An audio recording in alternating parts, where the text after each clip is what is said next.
Okay, so I wanted to talk about, don't mind me, I'm a little bit off right now. I had one of my aha moments, one of those memories that pops up and it's still icky, okay?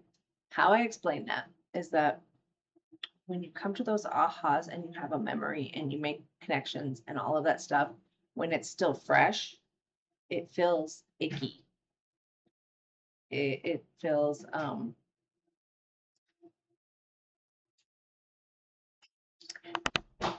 the best way that I can explain it is growing up in the 90s, we had Nickelodeon, and which is so crazy because Nickelodeon and that whole entire issues with the um, producer or the owner of Nickelodeon, yeah, those issues with pedophilia and with foot fetishes and like everything else.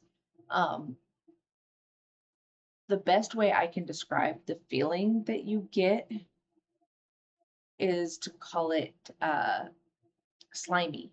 Like it feels very like covered with slime. So like Nickelodeon had this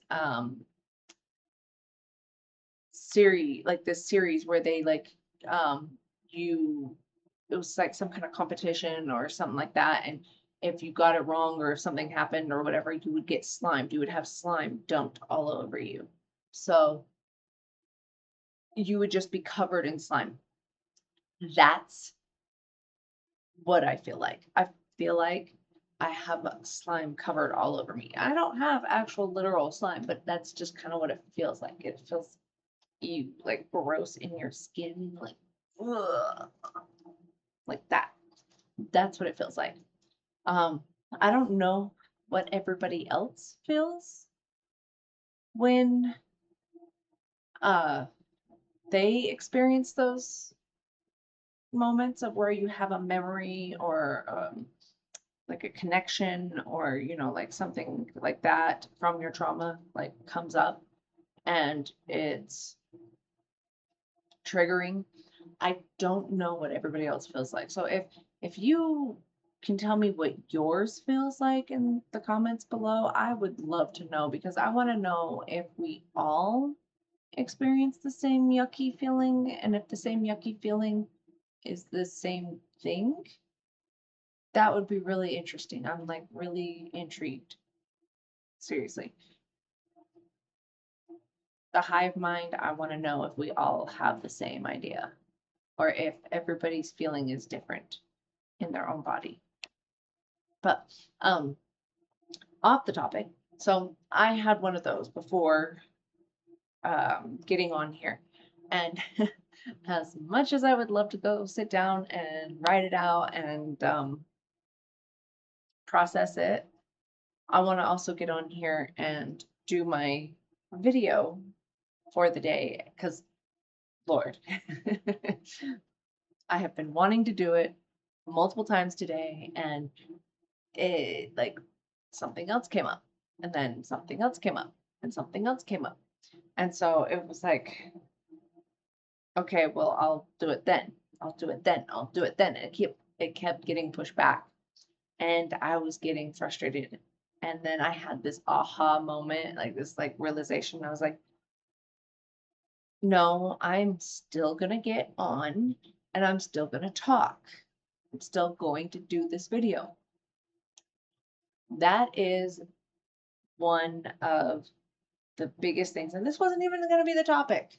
This was not gonna even be the topic, but we're just gonna go with it now.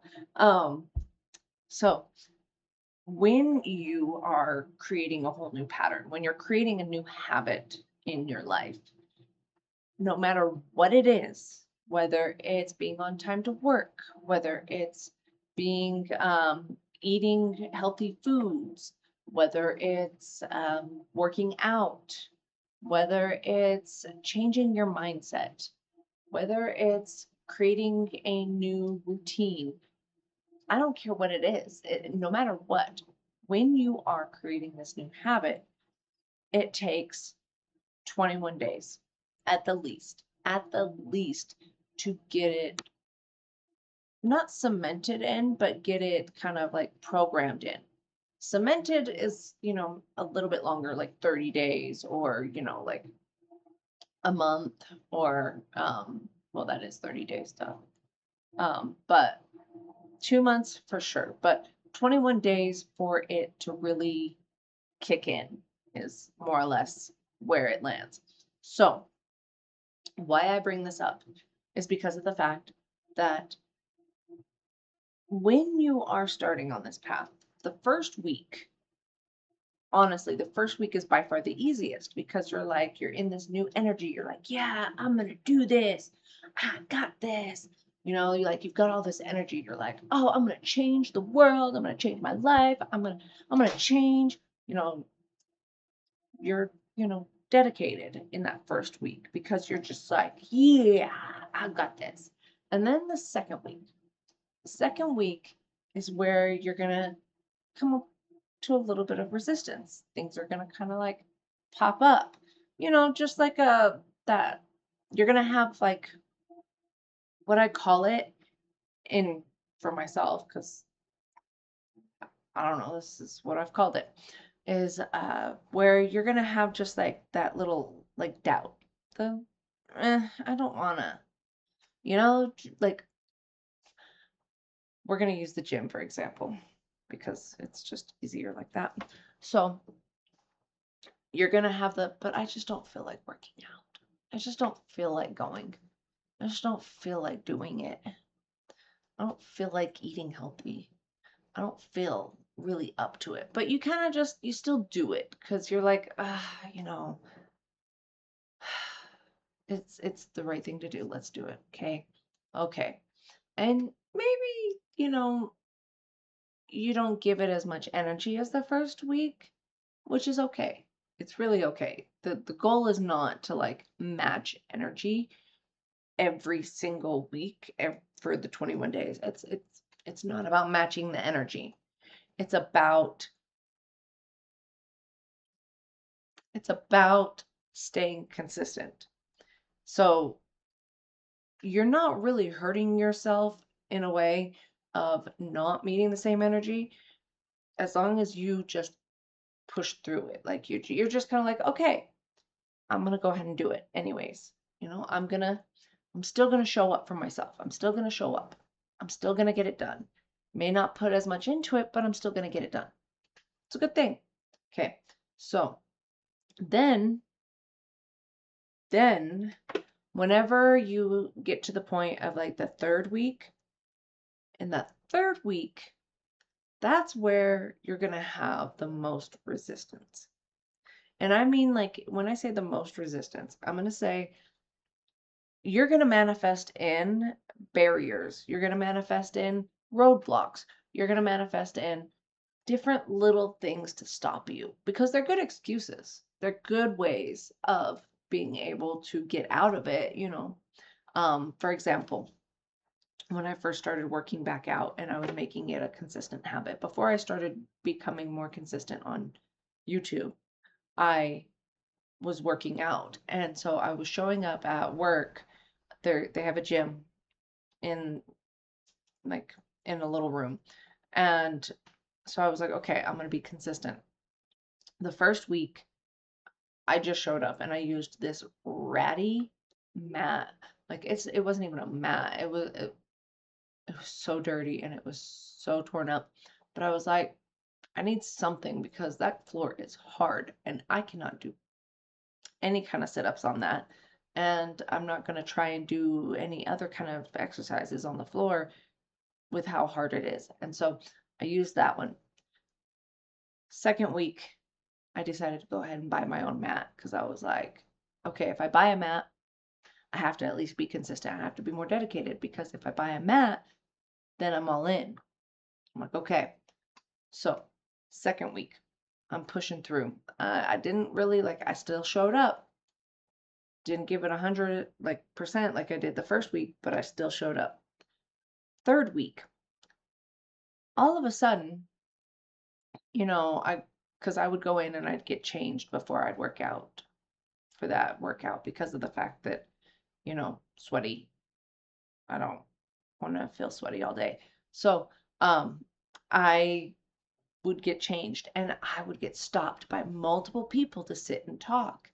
And I'm not going to stop and I'm not going to actually, walk away from them and not talk to them. I'm going to sit and talk to them a little bit and then, say, hey, I got to get going. I got to get back to my work. I got to get to my workout.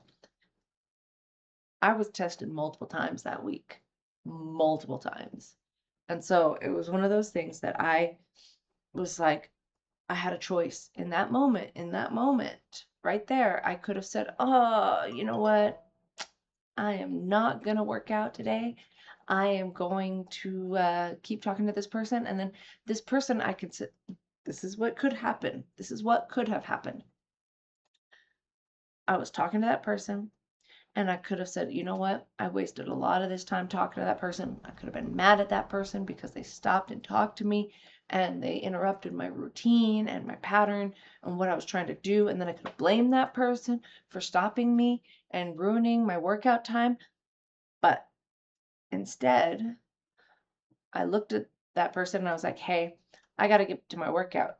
I don't want to forget that. I don't want to not do my workout. And she was like, okay, cool. Had no problems. Went, I did my workout, didn't do the workout that I normally do, but I still did some of it. I still showed up. That's where things started to really shift because I still showed up. I could have said, forget it. I already wasted too much time. I can't work out now. I still showed up. And that happened multiple times that week because another time during that week, they had this barbecue, this some kind of like lunch or whatever, and they were giving us burgers, and I was like, oh, bet I could go eat this, and I could,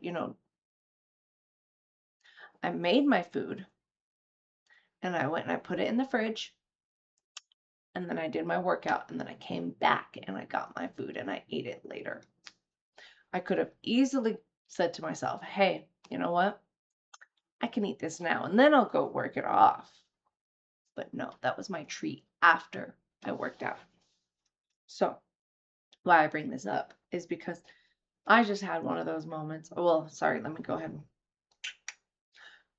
For the fourth week, during that fourth week, that's whenever you're going to really actually see the biggest shift in the whole thing because of the fact that in the fourth week, you're going to actually really put in more effort because it's finally shift that you're dedicated, you're in it, you're there, you're all in. So you're still going to have moments we're going to manifest in days whenever you're like, man, I really don't feel like doing this. I really don't feel like working out. I really don't feel like showing up. I really don't feel like it. But you got to do it anyways. Because if you want to make that habit into, like, if you want to change one habit into a good habit, or not bad habit into a good habit, but one habit into another habit, no matter what you're doing, from not working out consistently to working out consistently, you got to switch it. You got to actually keep going. You got to show up. And you're not just showing up for anybody, but yourself. You're showing up for you because this is your habit. This is you changing you. This is you becoming who you want to be. So it's all for you. So, really and truly, you are also building up that whole entire thing where you are not abandoning yourself because right now you're testing yourself. You're testing yourself to see whether you can trust yourself, right? Because if you grew up in a home where you constantly were abandoned and lied to and people didn't follow through with you, you learn that habit on yourself and you do that for yourself, right? You abandon yourself. You're like, oh, well, I'm going to do this. And then you don't do it and you don't follow through. So you aren't actually, you don't have integrity with your word. It's one of those things that you have to show up for yourself and only yourself, really. This is what it's about is you are building that trust with yourself, and you are showing up for yourself. So you are healing that abandonment wound while also rebuilding trust with yourself, which is also rebuilding that whole like intuition and being able to trust your intuition. Because if you trust yourself, then you're going to trust your intuition. I know. Everything's connected. It's all so much fun. It's all, yes, I know. um, it's all interconnected. And so I was going to sit here and talk about something completely different. And you know what? I'll save it for another video because this was me really and truly rebuilding my self trust and self abandonment in a project that I'm working on, which is building up my YouTube channel, but also sharing what I know and how I've learned to heal myself. So, mostly this was me just, pushing through that barrier and, staying consistent and, you know, changing that habit. And I think I did a pretty good job, don't you think? But um, really and truly, to really sum it all up, is the fact that you have to show up for you. And in order to do that, you gotta push through it. You gotta, and your energy is gonna change closer to the end of it. Because like once you actually make it a habit, then that energy in the first week comes right back up because of the fact that you're like, yeah, I'm freaking awesome. Look at me. I made it a whole month. I did amazing. And then it's gonna shift again.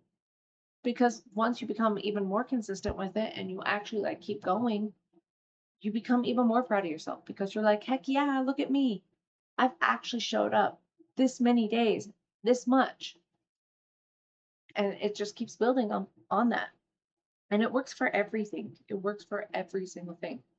Um, you know, anything. I've used it for so many different things. But, you know, try not to do it for too many things all at once because it can be a little bit difficult when you are trying to balance that many things and you're trying to push yourself with so many things. Uh, I was going to try and do it with like this and with exercise and with eating healthy and like I was going to like add on multiple things when really that's not no. I first had to start with, eating healthy. And then I had to also become like more working out. And then I worked my way up to this one, and you can use it for any single thing. Realize that it can be even the smallest thing, which some things are small for others and some things are big for others. So, like brushing your teeth. I know that sounds crazy, right? No, because if you never had a family that really ever pushed that and you struggle with depression, brushing your teeth can be a task. It can be a huge task. And so it's okay. you know, that self love and self respect and everything like that that comes with brushing your teeth and being consistent with that, that comes too by just even doing this. Like it's changing the habits that you have. And if you stumble and you don't do a day, that's where the really hard stuff comes in and not beating yourself up. Don't shame and guilt yourself for not being able to do it, consistently. Pick yourself back up and keep trying. It's kind of like even with exercises. Like, for example, I use exercise a lot because it's probably one of the easiest ones to correlate with it. But so think of yourself in doing push-ups. You have 1 minute. Okay. You have 1 minute to do as many push-ups as you can. Sometimes you can't do that, right? Sometimes you're gonna have like a whole bunch of like you're going to be doing some push-ups and you're going to get tired and the minute hasn't even been up yet and you're still pushing through and then you stop and you have to catch your breath And the minute's still going. During that minute, are you just going to give up right there and stop? Or are you going to take a couple breaths and then get right back in there and keep going? And maybe you'll have to take another break, take a couple breaths, and then do it again and keep going until that whole minute is up.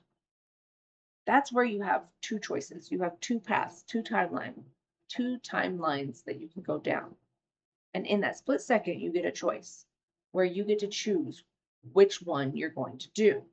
And when you make that choice in that split second, that's when you decide. That's when you choose who you're going to be and what you're going to do. That's where the rewiring actually really happens, is in those moments where you are given a choice to give up or keep going. That keep going will consistently keep you moving forward. You're going to have, and that's a muscle in itself that you're trying to build, is that ability to keep going, even though you have been struggling or dealing with situation after situation after situation, or, every time you keep falling and having to get back up, metaphorically or physically, I don't know. It's up to you, whatever you're using it for. But it's that ability to say, I'm not going to give up, that will change those habits 100% for sure. So, everything really, all the way down to the very bottom, is rooted in choice. What are you going to choose to do? And, keep going. Stay Stay consistent. Stay beautiful and stay blessed, because you are both beautiful and you are blessed. Love you.